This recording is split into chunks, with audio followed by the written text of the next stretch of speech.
I want you to do this with me. Let's do this together. Would you be my running mate and let's get this thing on the road? I would be honored, Madam Vice President. The joy that you're bringing back to the country, the enthusiasm that's out there. Do you think that the governor's run for VP last year will hurt or help him in this campaign? I actually think it hurts him. Walz did not help Harris in Minnesota in 2024. One excerpt obtained by The Atlantic magazine says Kamala Harris wanted to select then Transportation Secretary Pete Buttigieg as her running mate. So you couldn't pick Pete Buttigieg because he was gay, but you could endorse taxpayer-funded sex changes for minors? I mean, honestly. And then you pick Tim Walz. And we're back, y'all. Thank you for watching today. Go ahead and hit that like button, my people. You know that it helps us out a ton. And of course, it helps you because it helps us keep bringing you these stories every day. You know, y'all, look at this beautiful couple on your screen. This, well, not romantic couple, but this presidential candidate and her vice presidential nominee. Don't they just look like they're ready to take over the world? Don't they look like they were made to run together? We can call them running soulmates, right? Instead of running mates, running soulmates. That's what you would have thought, right? When Kamala Harris and Tim Walz ran for president and vice president in 2024, they seemed to get along so well. But now in a new book, Kamala is throwing Walz under the bus. Y'all, the hits keep coming for Walz. You're going to see in this video, he's getting hit here, he's getting hit there, he's getting hit everywhere. Kamala Harris is saying he wasn't the best running mate. People in his own state, oh, well, let me pause. He's running again. He's running to be governor for his third term in Minnesota. And people in his own state are saying, we don't think we really mess with you, old Walz. And one of the big reasons is because under his stewardship, the state has been defrauded to the tune of probably $400-500 million or more. And also, you know, he's a controversial figure, y'all. So we're going to take a look at how his former running soulmate, Kamala Harris, threw him under the bus recently in her new book, and how Minnesotans are saying, not feeling you, Walz. So y'all, let's go ahead and jump right into it. But before we do, y'all, make sure you take care of your money. I'm not going to make this a long one, y'all. Go to Paralegold, PARALEGOLD.com, or call 844-651-8334, 844-651-8334. If you have $50,000 to $100,000 or more in your retirement, protected from inflation, protected from monetary debasement, you're about to retire. Make sure your money's still there and it's still worth something by investing at least some of it in gold. Talk to our partners at Augusta Precious Metals. Go click the link now, get the free information, and protect your precious retirement. More details are coming out about the upcoming tell-all book from former Vice President Kamala Harris. One excerpt obtained by The Atlantic magazine says Kamala Harris wanted to select then Transportation Secretary Pete Buttigieg as her running mate. She considers him a sincere public servant with the talent to frame liberal arguments that would interest conservatives. But she thought it was too big of a risk. She didn't think the U.S. was ready for a gay vice president and a black female president. So Kamala Harris settled on Minnesota Governor Tim Walz, who was considered a safer choice. Now, what's interesting is if Kamala Harris had won, if she had become president, first of all, can you imagine what it would be like right now if Kamala Harris were president? I mean, do you think things would be better, the same, worse? How do you think the country would be going if Kamala Harris were your president and Tim Walz your vice president, y'all? Like, what would be different out there in them streets? Now, y'all, Scott Jennings of CNN, you know, he's probably the only star that they have currently. And he's going to weigh in on this revelation by former Vice President Kamala Harris as to how she didn't really want this Walz guy on her team. Why did she select him of the available candidates who were not Buttigieg? I don't know. But let's see what Scott Jennings has to say. Let's see what his opinion about this is. Quick last word, Scott.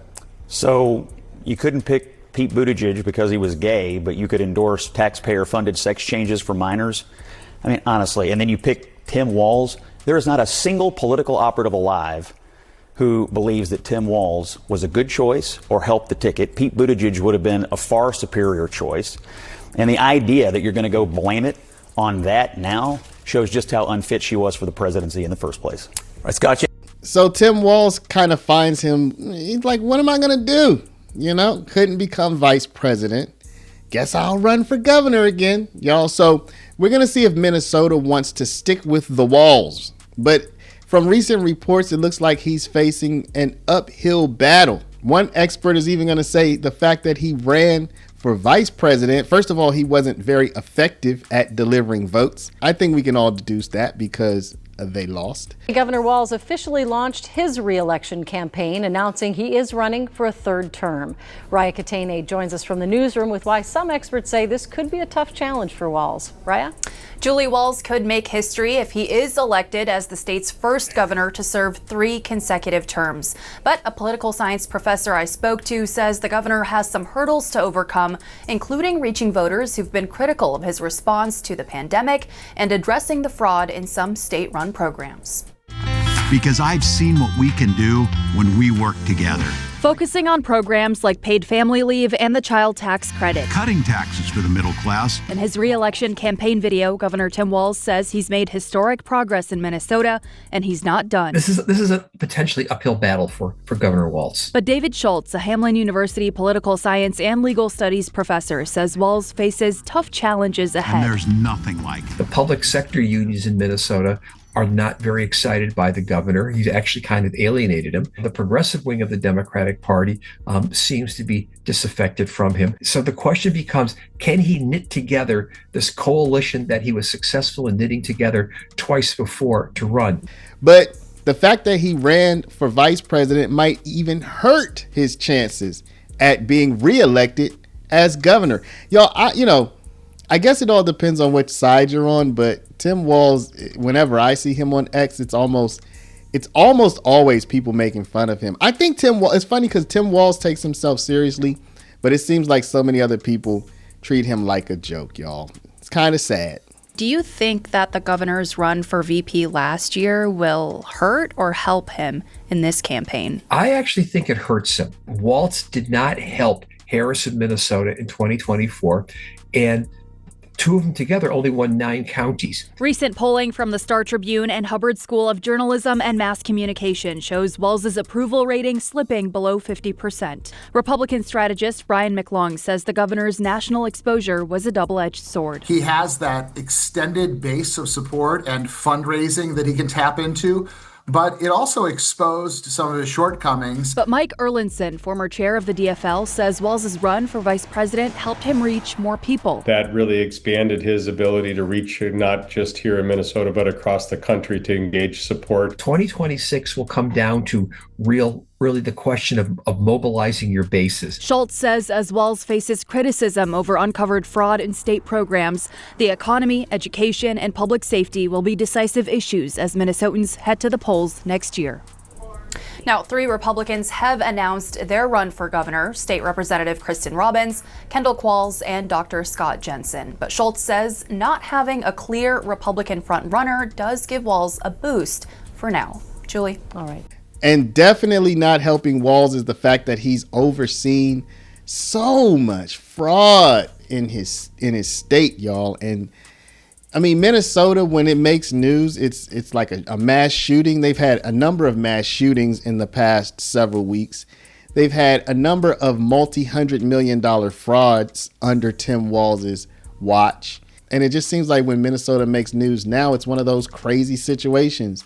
And particularly all this fraud, y'all, seems like this could really hurt his ability to even get reelected in his own state. Well, welcome back. As Governor Walz begins his campaign for a third term, his handling of fraud in our state will be a topic his opponents put front and center. Joe McCoy has a closer look at how both sides are addressing the issue tonight. Joe? Well, Julie, State Representative Kristen Robbins has made it clear that a cornerstone of her campaign for governor will be going after Governor Walz for his handling of fraud in state programs. But today, Walz took steps as well to address the issue. The millions of dollars in fraud uncovered within Minnesota state agencies is something Governor Walz is likely to face intense scrutiny for in his campaign for his third term as governor. I think he has failed to hold his agencies accountable. Kristen Robbins is one of Walz's Republican opponents in the race for governor. She also is the chair of the House Fraud Committee, which held a Capitol hearing Wednesday to grill state officials about why they were slow to act when warned repeatedly about fraud. These are not political games. These are people's lives. This is about trying to help vulnerable Minnesotans get the services they need and protect taxpayers. Possibly to get ahead of this oversight hearing, Walz issued his executive order to combat fraud while the hearing happened. This comes after DHS terminated the assistant commissioner in charge of the Housing Stabilization Services Program, Eric Rumdel, hours before Wednesday's Capitol hearing. If there's any grandstanding going on or trying to hide the ball, it is not by this committee. Thank you. He probably won't underplay it. He probably will attack it. Democratic political analyst Jeff Hayden believes Walz is determined to fix the fraud issue, in part so it's not what he is remembered for as governor. I think the governor really is mission-driven and wants to fight and to try to do as much as he can to protect Minnesotans. And I don't think he wants his legacy to be this issue of fraud. Another political analyst I spoke with said although Walz faces a lot of hurdles going into his reelection campaign, one thing going for him is there is no clear Republican challenger at the moment. Julie. So, y'all, I guess Kamala Harris, she's maybe still soul searching for the reason that she lost the presidency in 2024. Tim Walz is a convenient excuse. Many people believe he was not a very strong vice presidential candidate. Many people believe that he hurt the ticket, but at the end of the day, she was the candidate and she selected him. So whose fault is it really? Let me know what y'all think down in the comments, y'all. How would your life be different if Tim Walz were your vice president and Kamala Harris were your president right now? Let me know down in the comments, y'all. But before you do, please stop, hit the share button, share this video out over email, text message, WhatsApp, Facebook, Snapchat, Instagram, all of your favorite social mediums. And of course, if you're not a subscriber, please do subscribe. For my people with a retirement, y'all, go down and click that first link in the description, Paralegold, PARALEGOLD.com. First of all, protect your retirement from Tim Walz and the Democrats, okay? Because you already know they're coming for your, when they get back in power, your money's going to be their money and they're going to give it to people who, just imagine who they're going to give it to. So reach out to our people, our partners at Augusta Precious Metals at 844-651-8334. Thank y'all for watching. Love y'all, and we'll see you back in the next one. Hi, this is Tim. It's Kamala Harris. Good morning, Governor. Good morning, Madam Vice President. Listen, I want you to do this with me. Let's do this together. Would you be my running mate and let's get this thing on the road? I would be honored, Madam Vice President. The joy that you're bringing back to the country, the enthusiasm that's out there, it'll be a privilege to take this with you across the country. Well, let me tell you, I have just the utmost respect for you. I have really enjoyed our work together. You understand our country. You have dedicated yourself to our country in so many different and beautiful ways. And we're going to do this. We're going to win. And we're going to unify our country and remind everyone that we are fighting for the future for everyone. So let's get out there and get this done, okay? Let's do it. Do the work in front of us. Let's win this thing. That's right. All right, buddy. I'll see you soon. Take care. Thank you. Ma'am. Okay. Yeah.